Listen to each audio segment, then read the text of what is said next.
This is a recent comic strip from the Los Angeles Times. The punchline?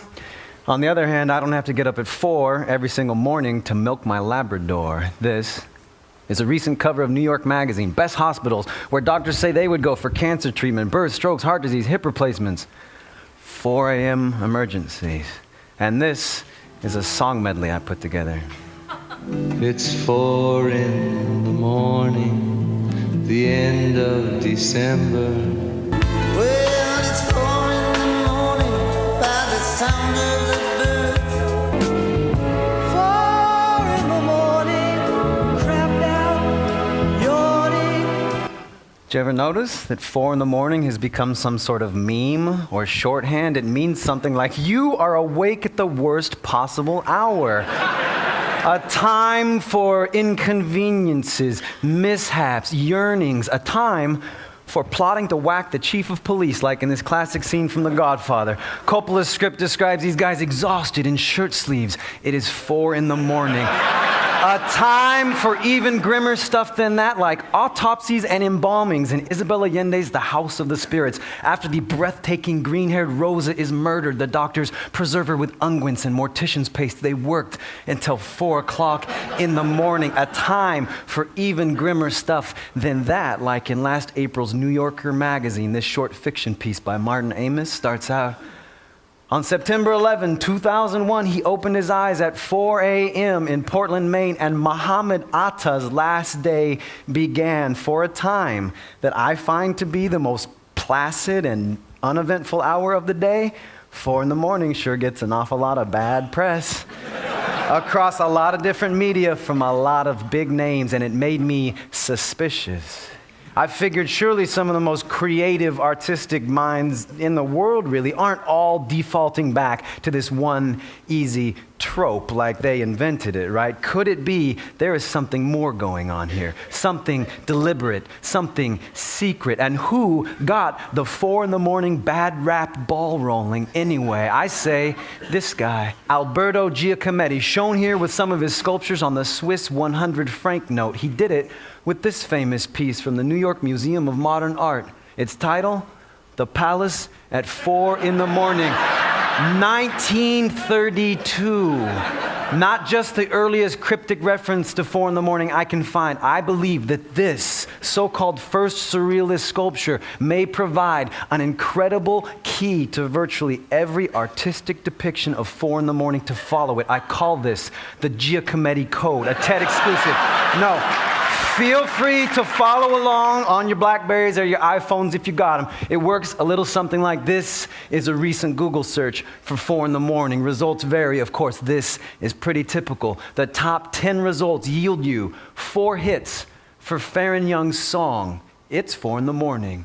3 hits for Judi Dench's film, 4 in the Morning. 1 hit for Wisława Szymborska's poem, 4 in the morning. But what, you may ask, do a Polish poet, a British dame, a country music Hall of Famer all have in common besides this totally excellent Google ranking? Well, let's start with Farron Young, who was born, incidentally, in 1932. In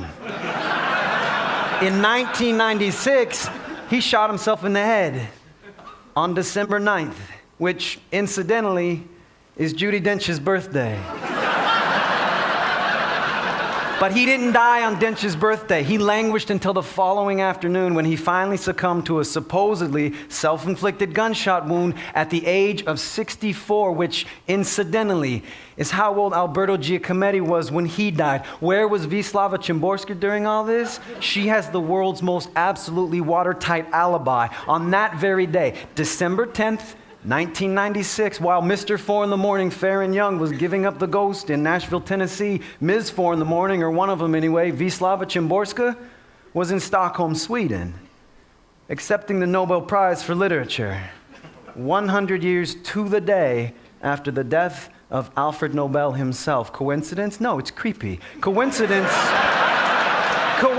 to me has a much simpler metric. That's like me telling you, hey, you know, the Nobel Prize was established in 1901, which coincidentally It's the same year Alberto Giacometti was born. No, not everything fits so tidily into the paradigm, but that does not mean there's not something going on at the highest possible levels. In fact, there are people in this room who may not want me to show you this clip we're about to see. We have a tennis court, a swimming pool, a screening room. If I want pork chops even in the middle of the night, your guy will fry them up? Sure, that's what he's paid for. Now, if you need towels, laundry, maids... Wait. Let me see if I got this straight. It's Christmas Day, 4 a.m. There's a rumble in my stomach. Homer, please. Wait. Let me see if I got this straight. Matt.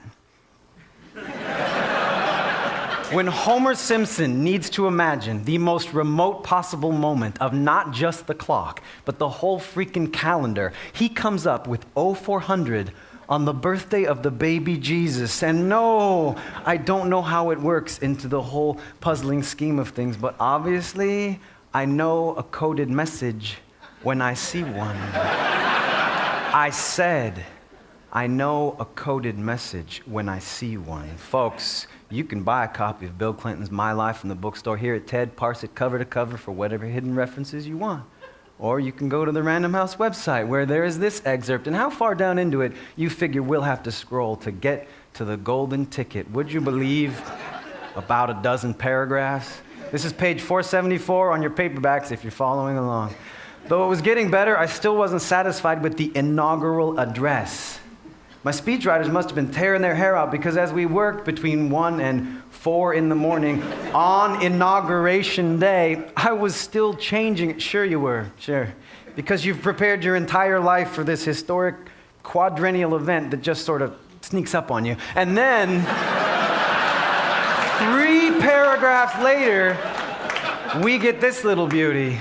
We went back to Blair House to look at the speech for the last time. It had gotten a lot better since 4 a.m. Well, how could it have? By his own writing, this man was either asleep, at a prayer meeting with Alan Tipper, or learning how to launch a nuclear missile out of a suitcase. What happens to American presidents at 0400 on Inauguration Day? What happened to William Jefferson Clinton? We might not ever know.